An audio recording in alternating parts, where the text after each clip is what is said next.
one of the things that I've loved so much about North Point, and I want to thank you for this, is that you guys are more interested in the idea of creating irresistible churches than perpetuating some church brand or system or model around the country, around the world. And I'm super grateful for that it's not about franchising and getting more, but it's about this idea of what does it look like to create a church that even people that don't normally go to church would love to engage with. So thanks for that. Right. How do you see that vision playing out after your time and after my time is done?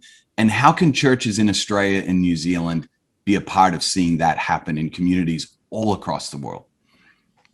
Well, I love this question because early on, we made a decision not to brand around a national or international brand. And I'm not knocking the churches that have done that. Everybody's going to do their thing. Sure. I think part of it is I'm a preacher's kid, and I love the local church.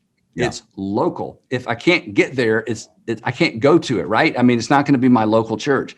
So branding a church to a local community is the way to go. And so if it's not transferable, then it's probably not really worth talking about, especially in a context like this. So early on, we decided, and I had a couple of elders who one of them was a branding expert. So early on, as we started creating more and more churches, and I kept saying, let's name them to the community. So it's Brownsbridge Church, it's Buckhead Church, and Gwinnett Church, and Woodstock City Church, Decatur City Church, And so early on, we just had a couple of campuses. He's like, no, this is an opportunity for a brand. And I'm like, no, we're not going to do a brand. I want to help leaders create local churches that are irresistible to unchurched people in that location. So we're not all doing the same music. We're not all doing the same style. We're not all doing the same branding. And to whatever extent there can be economy of scale and we can export things that work everywhere, great. But the moment any of even the 10 churches in our 501c3, the moment they're like, you know what, that's not going to work here. Or Andy, if we do, I'm like, no. Your goal isn't to replicate, and your goal isn't to extend the brand. Your goal, your mission is to create the best church possible in your local community that unchurched people will connect with. So don't let us accidentally export something that's going to get in the way of the mission, because you marry the mission, you date the model. And song, style, clothing, art, building, all of that is model. It is not mission. So from the very beginning, we've focused that way. So consequently, and this is why I'm so grateful you've invited me to the conversation. Consequently, we have focused on transferable principles rather than a cookie cutter model. And again, I'm really not knocking the other way. There's no one way to do this. There's multiple ways to do this. But I just know, to your point, and you alluded to this a minute ago, it's not a matter of if I'm gone, one day I will be gone. And the question is, what is the legacy? And the legacy isn't me, and the legacy isn't my sermons or my books.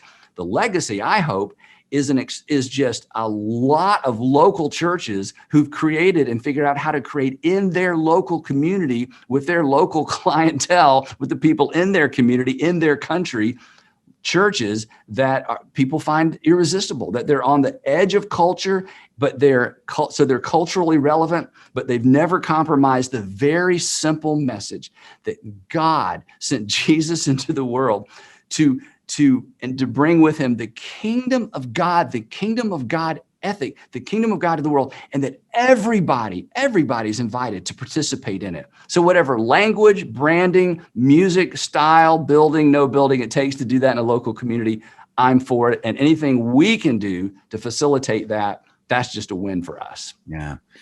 Well, Andy, we are absolutely convinced that every community, at least in Australia and New Zealand, but I actually say every community in every country, needs at least a church that is focused on reaching people that aren't already reached. And so we're super grateful that you've shared some of your time to help inspire us, but also equip us in that dream of seeing every community with a church with unchurched people love to engage with. So thank you so much, mate, for your time. We really appreciate it. You're welcome. Do you have time for one story real quick? Yeah, absolutely. Absolutely. All right. Love it. I want to tell you one quick story because it's relevant to what happened.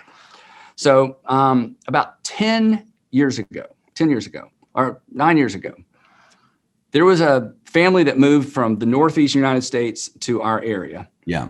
Their neighbor realized they were not church people and needed to go to church. So he invited them to his church. And the husband, Tim, who eventually became a dear friend, hated it. And his wife didn't like it either, but the neighbor kept inviting them. And finally, after 3 times, Tim, the husband, said, okay, thank you, Ron, but we don't go to church. I'm out, okay?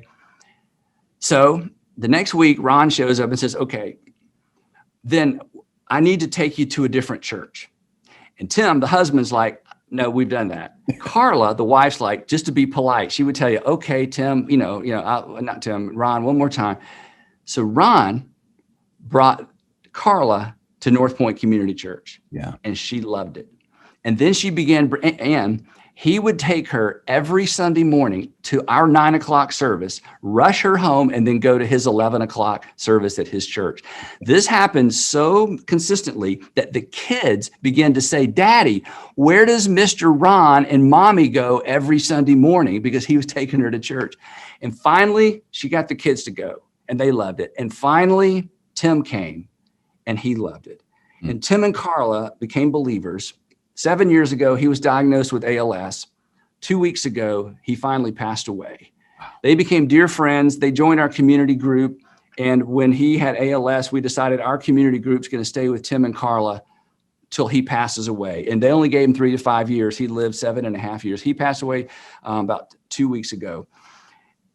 And so because they were in our small group for so long, we'd have people come and go. And so they would tell their story each time. We'd go around, everybody would tell their story. And every time I would hear their story, and I thought about their neighbor who realized this couple needs Jesus, but they will never connect with my church. But there is a church in this community they might connect with. Yeah. I realize this is why we do this. And there are going to be a lot of church people who don't necessarily like it. And there's going to be some people who just don't like it. I get it. But every community, to your point, needs a church that has the rungs on the low rungs on the ladder that's designed with people like Tim and Carla in mind. And Carla would tell you, she was on the front row Sunday morning with her daughter, Kelsey. And, I just love that family. And it was just a reminder to me that what we're doing, and every community needs at least one church. That's right. Where people like Ron can say, you know what? They may not like my church. Let's take them to that other church. So just wanted to close with that.